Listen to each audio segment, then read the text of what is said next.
have with us Mr. Sreedhar. Mr. Sreedhar, welcome to Global Business Line. Thank you very much, Kunal. Thanks a lot. Viewers, Mr. Sreedhar has a very big profile, so I want him only to please elaborate about his profile. Very generous of you to say that's a big profile, Kunal. Basically, our company, Inicio HCD, we are into three areas. We work in the areas of business process consulting.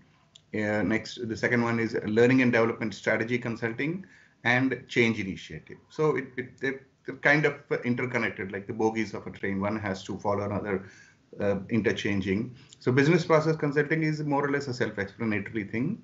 We just study the processes of the organization. There are multiple organizations depending on the number of verticals and the number of people that you have working with you.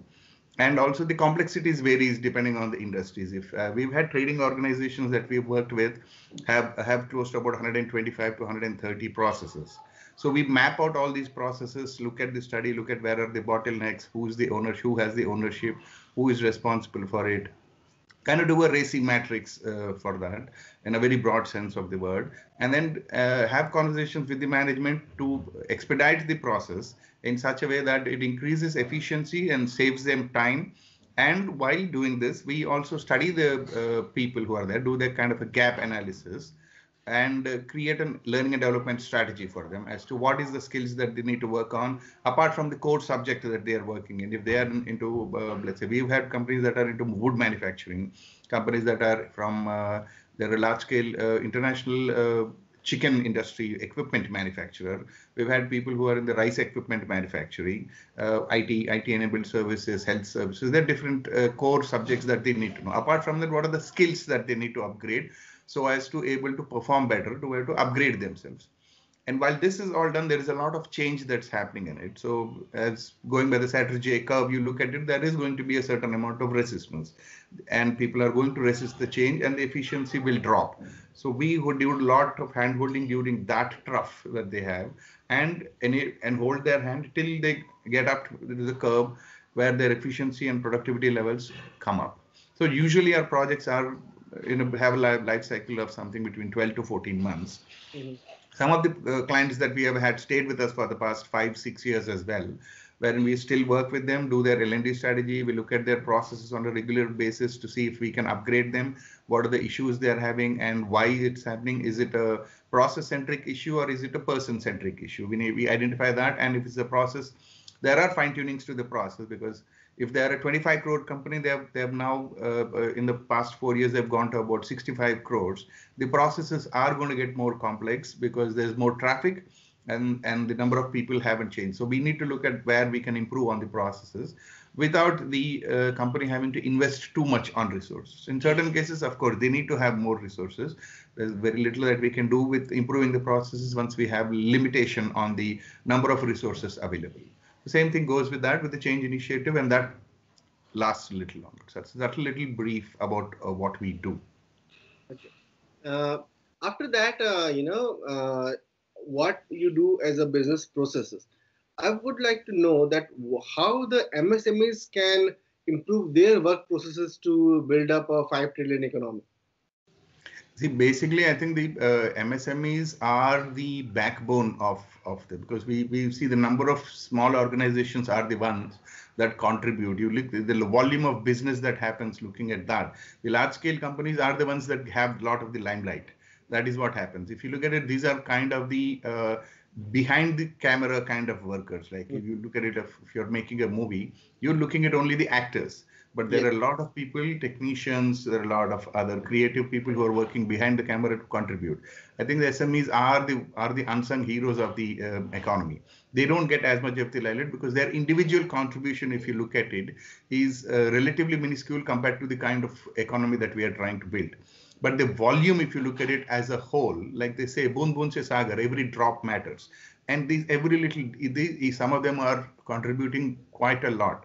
So the SMEs basically are, unfortunately, a large proportion of them are not terribly organized. right? So because for lack of availability of good resources and the kind of work that happens, they don't find the time to do it themselves. And that is where we identified that a few years ago to looking at it, that once the SMEs are organized, they can very easily grow from 20 crores, if that's what their turnover is now, to 3 to 4 years, they can get to 65 to 70 crores comfortably if their processes are in place. Because a lot of the time that they spend is in trying to identify who's doing what is happening with a particular process, getting updates, getting their reports, and identifying what is happening in their own organization. That lack of organization is not contributing to their growth. It's in fact a deterrent for them. So we trying, our whole mission as an organization is to take this deterrent away from the SMEs, so then they can scale up in a more consistent and a much better manner. So I think the SMEs are going to contribute a lot to making India a trillion-dollar economy, and all they need is a little bit of support from the government, and I'm pretty sure the government's thinking about that. They're making the right moves there, right? So, and of course, there are going to be a few hiccups, but I'm sure we've got some very learned, experienced, and well-wishing people there with good intentions, and it'll help. It'll definitely contribute towards the economy. List two of your challenges which you have faced in your career. My first basic challenge was to move away from academic research to get into consulting.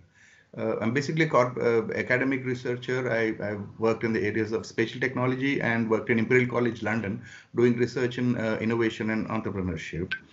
And that is something that I've always enjoyed, right? And I continue to do that, but not as much as I would like to. I moved away because I saw that my contribution in the consulting area is going to impact more industries, more people, and end of the day towards the growth of the country. So that was a big challenge for me. It was more of a mindset challenge, as to change from being somebody who's just contributing with writings or readings or something like that, to actually getting things done. So that mindset change it happened with a moment of epiphany for me, if you can and say that. I was having a conversation with a professor from ISB here in Hyderabad, and that kind of changed that for me. That was the first major challenge. The next challenge I find is identifying L&D professionals. We do have a lot of L&D professionals, a lot of brilliant ones, and loads of people with experience and the passion to do that. But the challenge I found was to identify what was their niche area, identifying their niche area where they could contribute to much better and create a greater impact with the participants. So, and that I realized was initially was more of a trial and error for you. It took a while for me to create a kind of a scientific process for it, to have conversations with them. So now, before we get in collaborators for that, we mostly identify people, having long conversations with them. Sometimes I take them out for a drink, have conversations in a much more relaxed environment than in the office room, where you tend to be a little more defensive. You still have your mask on, I would say that. Not that they have something nefarious that they are hiding, but it helps me identify their core passion, and then their contribution has, like I said, is more impactful. Exactly. So, what was your turning point in your life? Turning point in my life, like I said, this conversation with a professor from ISB, where I moved from academic to this. That was a major turning point, and that again was in an evening. We were having a cup of coffee, I think, after attended a seminar, I think, at ISB, and we were sitting having a cup of coffee, and professor kind of evinced interest in doing consulting work, but she wasn't able to find the time to do that. She was finding it difficult to manage her academic work and her desire to do more consulting work, where she's contributing more directly to the lives of people.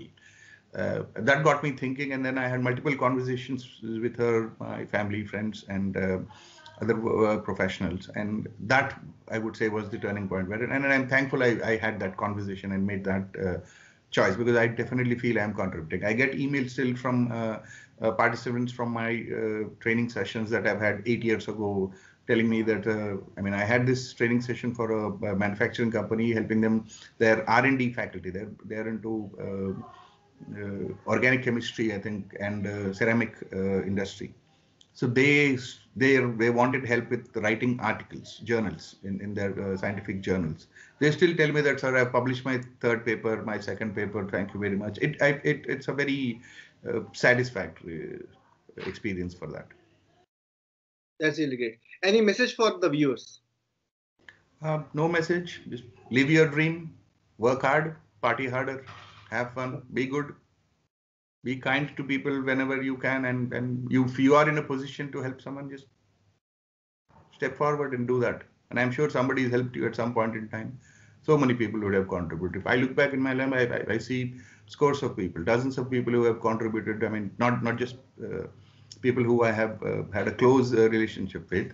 There are people, I still remember I was doing my master's in Australia. There was a lady, Maria, lovely lady. And I was a poor Indian student. She would save sandwiches for me every time there was a professor's meeting, and she knew I don't eat all kinds of meat, so she would check out the ones that had only chicken in it, put them aside, send me an email telling me that I've kept it in the fridge there for you with a note with your name on it. And she did it so many times, and she didn't need to. And she did that. For that, I will forever be grateful to her. So there are so many people who have contributed and helped you achieve what you have achieved in life, directed you, guided you. So whenever we have an opportunity, let's try and do the best for them. The small things matters a lot. Absolutely, absolutely. Every little thing, right? Like I say, if there is an ant drowning and you're or a fish. Remember, there's a story about this kid who is throwing fish back into the sea because they have been washed off. And the gentleman comes and says, you can't save them all. So, but I can save one. If I save one, that's enough, right? For her, it's the whole world. You can't save all the fish, but I can save as much as I can. Yeah? Contribute to the best of your abilities. Yes. So thank you, Mr. Sreedhar, to give you a wonderful time spending with us today on Global Business Line. And please share your comments and views, your feedbacks on the comment section below. And also we have email ID. You can put your valuable suggestions with us. Thank you, Mr. Sreedhar, for your wonderful time today. Thank you. Thanks a lot. Have a lovely evening. Thank you, sir. Thank you.